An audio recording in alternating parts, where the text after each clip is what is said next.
Wala ka bang magawa ngayong summer? Naghahanap ka ba ng kakaibang romance na may halong mystery at fantasy? Panoorin mo ang Dark Moon: The Blood Altar, isang kwento ng pag-ibig, lihim at mapanganib na mundo ng mga vampira at werewolves. Siguradong mapapahook ka sa bawat episode.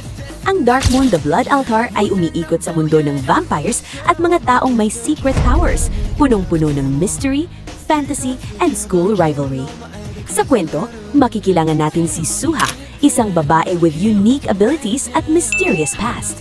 Dahil sa kanyang superhuman strength, naakusahan siyang vampire at sinisisi sa nangyari sa kanyang childhood friend na si Chris.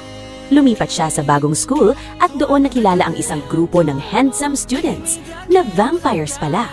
Sa academy, nakilala niya si Hailey, isang estudyante na naging kaibigan niya kahit nalaman ang kanyang secret at ipinakilala siya sa kanyang friends na secretly lahat ay vampires at may kanya-kanyang unique powers at batay sa mga miyembro ng Enhypen, isang South Korean boy group. Kahit sinusubukan nilang protektahan siya, misteryosong naa-attract sila kay Suha at willing sundin ang mga wishes niya. Nang magkaroon ng isang recent murder na konektado sa isang vampire, napasok si Suha sa isang centuries-old na conflict sa pagitan ng vampires at ng isa pang popular group sa school, ang werewolves.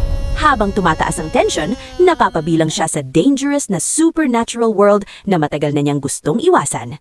Panoorin ito sa Bilibili. I-click lang ang link sa comment section o bisitahin ang kanilang website.